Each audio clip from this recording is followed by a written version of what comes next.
Assalamualaikum warahmatullahi wabarakatuh. Perkenalkan kami dari kelompok Frozen Food yang akan memaparkan materi tentang perusahaan yang telah kami buat dan kami diskusikan. Di dalam kelompok kami sendiri ada Rachela Pribadi, Meliana Puspitasari, Patricia Kurniawan, Nina Noviani, Cendi Ramadan Islami, dan saya sendiri Iko Nahtali di Maret. Sebelum masuk ke materi pertama, di sini saya akan menunjukkan tentang logo yang telah kami buat dan kami miliki saat ini.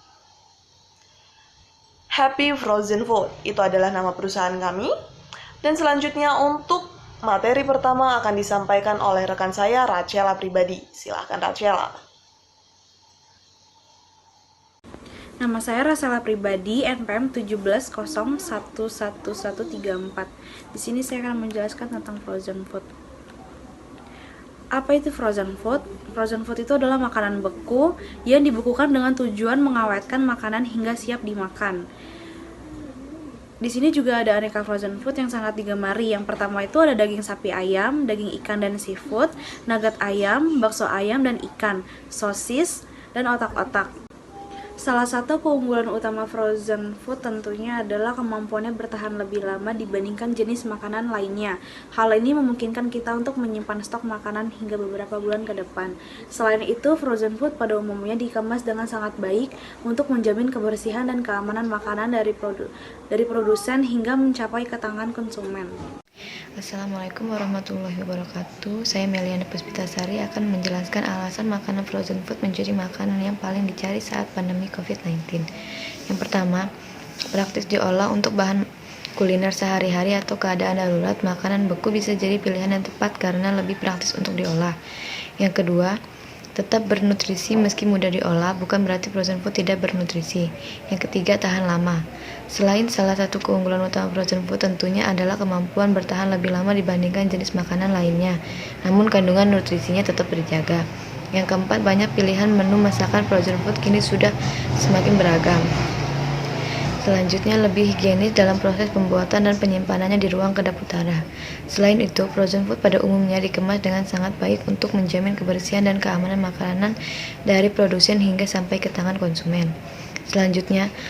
Slide selanjutnya, apa sih keunggulan frozen food jika dibandingkan dengan jenis masakan lainnya? Keunggulan frozen food diambil dari alasan frozen food laris di saat pandemi COVID-19. Yang pertama, praktis diolah, yang kedua tetap bernutrisi, yang ketiga tahan lama. Konsumen juga sudah mulai memahami bahwa frozen food itu tidak melulu soal penggunaan bahan pengawet. Oke, baiklah, saya akan menjelaskan 6 poin penting untuk membuka usaha frozen food. Yaitu poin pertama, ada customer segments.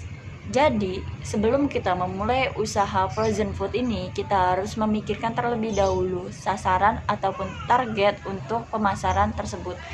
Targetnya yaitu sasarannya ada pecinta makanan, ada ibu-ibu karir yang tidak sempat masak, dan ada pun anak-anak hingga orang tua yang bisa konsumsi frozen food tersebut. Jadi di sini kita akan memikirkan frozen food apa yang bisa dikonsumsi semua kalangan dari anak-anak, remaja, dewasa maupun orang tua. Dan poin yang kedua, saya akan membahas tentang kayak partner. Jadi setiap usaha kita bisa membuat partner dan mencari partner untuk mengembangkan usaha kita, yaitu partnernya bisa terdiri dari pemilik cabang dan pembuka frozen food. Poin ketiga ada key activities. Key activities ini pertama-tama kita mencari bahan baku terlebih dahulu dengan kualitas terbaik. Kedua, memiliki pemasaran dan periklanan. Ketiga, perencanaan dan perdagangan. Keempat, pengembangan situs web dan juga aplikasi. Jadi kita ini harus membuat pemasarannya kemana dan membuat iklan kalaupun perlu, karena agar bisa memudahkan customer untuk mencari kita dan memudahkan kita juga untuk mendapatkan customer.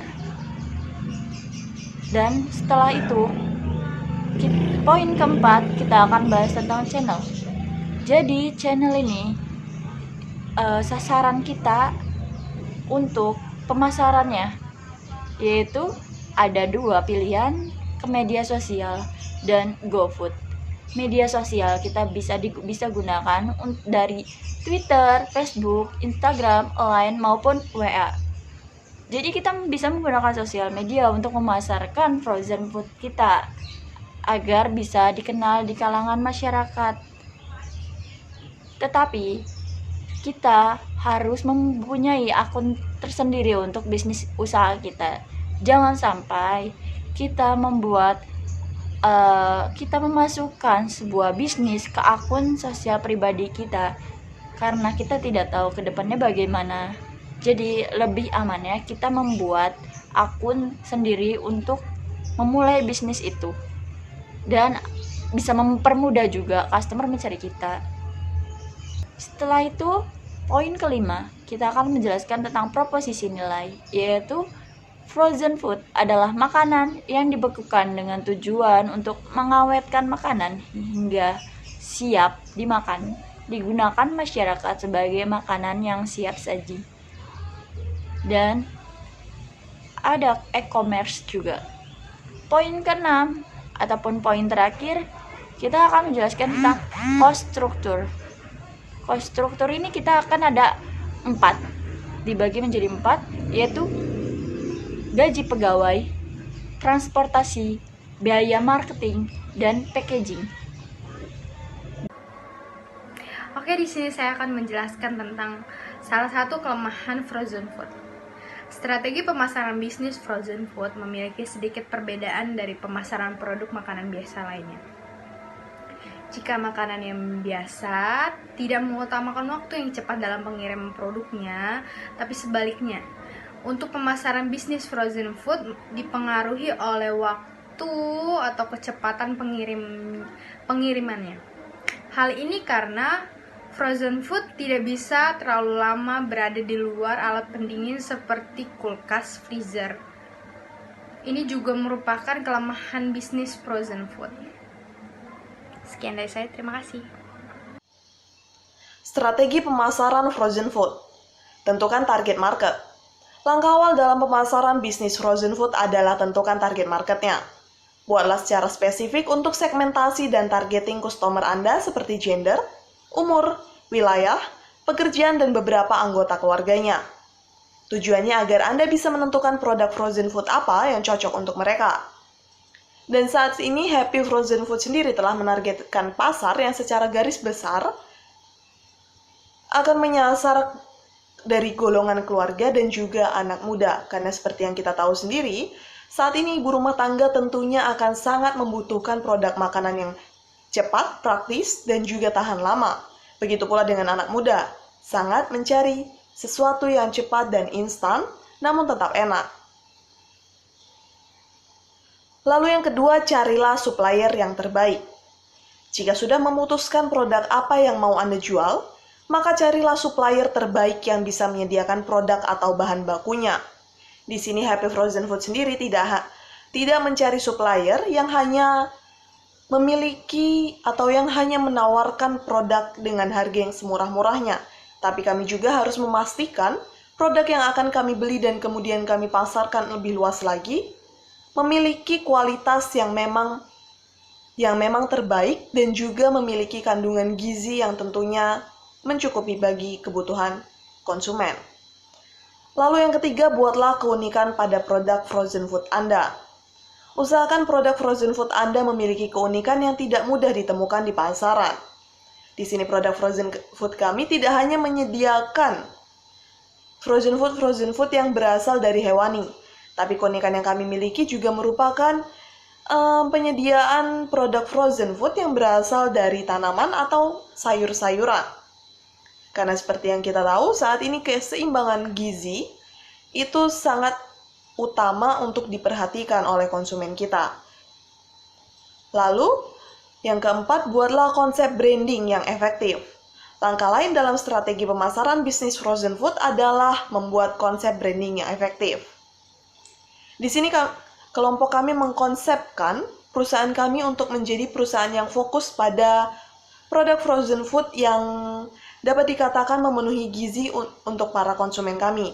Karena seperti yang kita tahu, Saat ini banyak konsumen yang menyepelekan frozen food karena merasa frozen food bukan makanan yang sehat. Jadi di sini kami membranding perusahaan dan produk kami secara sedemikian rupa untuk mendapatkan kepercayaan dari konsumen bahwa kami memang benar-benar menyediakan produk yang sekiranya dapat memenuhi gizi dari konsumen kami. Lalu yang kelima, menggunakan media sosial marketing. Saat ini media sosial tidak bisa dilepas dari kehidupan masyarakat.